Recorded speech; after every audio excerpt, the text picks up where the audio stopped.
अनंताय नमः। गुरुदेवाय नमः। समस्त को शुभेच्छा दौची।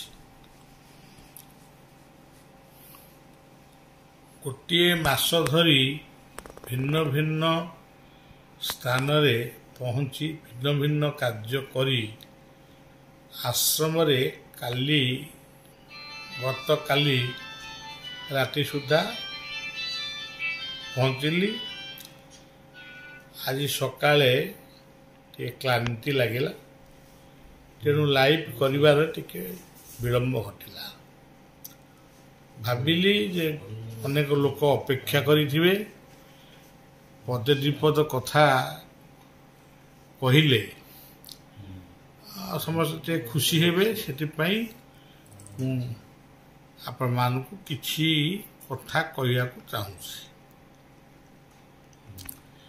ये जो लाइफ टी चली से भी गोटे तत्व जीवनटा प्रत्येक जीवन मु पशु पक्षी कथा कहूनी पशु पक्षी भी जीवन मूल्य रही किंतु मनीष जीवनर मूल्य यहाँ सब माने अमूल्य। एल कहले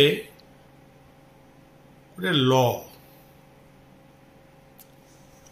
गोटे निर्दिष्ट नियम रे एल कहले लॉ निर्दिष्ट भल पाइबारे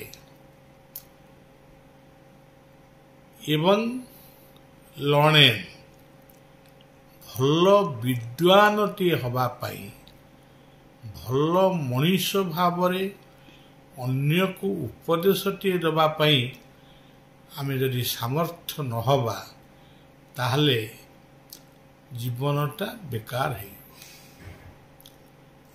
देखंतु पलिया जने वास्तववादी मनीष भावरे मु सब वास्तववाद को चिंता करे जहा देखिछि ताकू गवेषणा करिया को भल पाए जहा शुणीची ताकू भाबे किंतु ता उपरे एतेटा गुरुत्व मोर रथाए। धरंतु भगवान सर्वव्यापक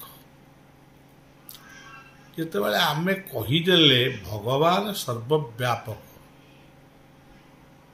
सर्वव्यापक माने कौन सर्वव्यापक माने एठी अछंती सेठी नाहांती सेठी अछंती एठी नाहांती या कौन सर्वव्यापक परिचय से सूर्य भितर अछंती चंद्र भितर अछंती पवन भितर अछंती जल भितर अछंती सागर भितर अछंती माटी भितर अछंती वृक्ष तरु तृण लता पहाड़ पर्वत सबु भितर से अछंती से केमिति अछंती दुई प्रकार भाव रे अछंती। दृश्य होउची धरंतु गोटे गच्छ गोटे दृश्यमान सत्ता ता भीतर अदृश्य भाव किए अछंती तार गुण से गच्छर फूल फल गुण फूल फल गुण औषध पर्यंत सी हूँ तार अदृश्य अदृश्य हबार अच्छी कि अच्छी। तृतीय अदृश्यटी हूँ भगवान सर्वव्यापक भगवान सत्ता ता भीतर अच्छी तेणु आम तो ये दुईटी जाक ठीक भाव बुझीनु तृतीय कथा बुझे केतले आम तो ये दुईटी कथा गच्छर मूल्य बुझुनु गछ को जितेबाला माने से हाणुछु आम तो गच्छर मूल्य बुझीपारनु गच्छ भितर जो गुण अच्छी सी आमको ऑक्सीजन दौची सुबास दौची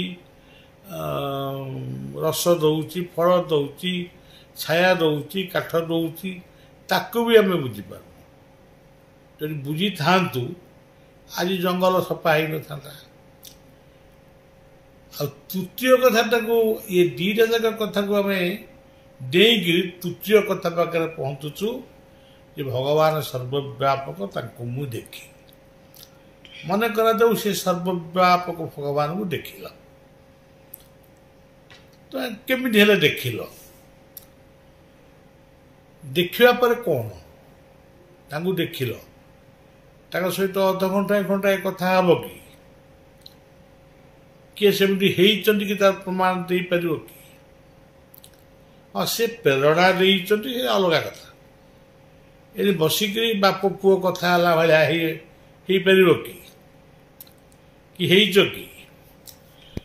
ତାଙ୍କୁ କ'ଣ ମାଗିବ? କେଉଁ ଜିନିଷଟା ଗଛଟା ଦେଇପାରିଲା ନାହିଁ ଯେ ତାଙ୍କୁ ଆମେ ମାଗିବା? ଗଛ ତ ଔଷଧ ଦେଲା, ବଞ୍ଚିବା ପାଇଁ ଅମ୍ଳଜାନ ଦେଲା, ଫୁଲ ଦେଲା, ଫଳ ଦେଲା, ଔଷଧ ଦେଲା, ଏତେ ଗୁଡ଼ା କଥା ଦେଲା, ମହୁ ବି ଦେଲା। ତାପରେ କ'ଣ ମାଗିବ ତମେ? ମୁକ୍ତି ମାଗିବ। ମନେ କରାଯାଉ ମୁକ୍ତି ମାଗିବ, ମୁକ୍ତି ସେ କହିବେ ତଥାସ୍ତୁ। ସେ ମୁକ୍ତିଟା ତମର କ'ଣ ହବ? ସେ ମୁକ୍ତି ପାଇବା ଆଉ ମଣିଷ ଜୀବନରେ ଜନ୍ମ ହେବନି। କାହିଁକି? ମଣିଷ ଗୋଟେ ଉନ୍ନତ ଜୀବ, ଆମେ କାହିଁକି ଜନ୍ମ ହେବାନି? ମୋର ମାନସ ଗୁରୁ ରାମାଚାର୍ଯ୍ୟ ବାବା ଭାୟା ଥରେ ବୁଝେଇଲେ, আমি আইব যাইব চরণ সেবিব, আমি মুক্তি চাই না হরি, আমি ভক্তি চাই না হরি। তেবে শান্তি মাগিপার, মুক্তি কাই মাগিব? মোক্ষ କ'ଣ ଦରକାର? ତେବେ ଏଲ୍ କହିଲେ ଗୋଟେ ସୁନ୍ଦର ଶବ୍ଦ, ଏଲ୍ ଇଂରାଜୀ ଶବ୍ଦ, ତାର ଓଡ଼ିଆ ଶବ୍ଦଟା ହେଉଛି ଜୀବନ। ଜି କହିଲେ ଶ୍ରେଷ୍ଠ, ଶ୍ରେଷ୍ଠତମ। ଆପଣମାନେ ଦେଖିବେ ହିନ୍ଦୀରେ ଯେଉଁମାନେ ଯିଏ ଯାହାକୁ କଥା କହନ୍ତି ଜି ବୋଲି ଉଚ୍ଚାରଣ କରନ୍ତି। ଜି ମାନେ ଶ୍ରେଷ୍ଠ, ସେମିତି ଏଲ୍ ମାନେ ଲଭ୍ ଆଣ୍ଡ ଲରେନ୍। ଆଚ୍ଛା, ଆଉ ଗୋଟେ କଥା ହେଉଛି ଜୀବନ ସୃଷ୍ଟି ହେଲା, ତାର ଯଦି ନିର୍ଦ୍ଦିଷ୍ଟ ଲକ୍ଷ୍ୟ ରହିଲାନି, ଆଇଡିଓଲୋଜି, ଯଦି ଆଇ କହିଲେ ମୁଁ, ହୁ ଆମ ଆଇ, ମୁଁ କିଏ? I am a son, I am a father, I am a grandfather etcetera. ତେଣୁ ମୁଁ କିଏ ଏକଥା ମୁଁ ଜମା ବୁଝିନି। ମୋତେ ଗୋଟେ କିଏ କହିଥିଲା ମୁଁ ହେଉଛି ଆତ୍ମା। ଆତ୍ମାକୁ ଦେଖିଲଣି? ଆତ୍ମା ସହିତ କଥାବାର୍ତ୍ତା ହେଲଣି? ତମ ହାତ ଗୋଡ଼କୁ କାଟିଦେଲେ ତେବେ ଓହୋ ଆହା ହବନି? ଆତ୍ମା ବା ନୈନଂ ଛିନ୍ନନ୍ତି ଶସ୍ତ୍ରାଣି ନୈନଂ ଦହତି ପାବକ ବୋଲି ଗୀତା କହୁଛନ୍ତି। ତେଣୁ ଜୀବନର ଗୋଟେ ସ୍ୱତନ୍ତ୍ର ଆଇଡିଓଲୋଜି ଦରକାର, ଯାହାକୁ ଆପଣମାନେ ଏମ୍ ଅଫ୍ ଲାଇଫ୍ ବୋଲି କହୁଛନ୍ତି। ପର୍ପସ୍ ନୁହେଁ, ଏମ୍ ଅଫ୍ ଲାଇଫ୍। ଜୀବନର ଲକ୍ଷ୍ୟ, ମୁଁ ଗୋଟେ ଭଲ ମଣିଷ ହେବି, ମୁଁ ଗୋଟେ ଭଲ ପରିବାର ଗଠନ କରିବି, ମୁଁ ଗୋଟେ ଭଲ ଦେଶ ବା ସମାଜ ଗଠନ କରିବି। ଏଇ ହେଉଛି ବାସ୍ତବବାଦ କଥା। ତାପରେ ଜୀବନର ଶବ୍ଦକୁ ଆଣନ୍ତୁ ବର୍ଣ୍ଣ। ବର୍ଣ୍ଣ କହିଲେ ସୁନ୍ଦର, ମୁଁ ଗୋଟେ ସୁନ୍ଦର ମଣିଷ ହେବି।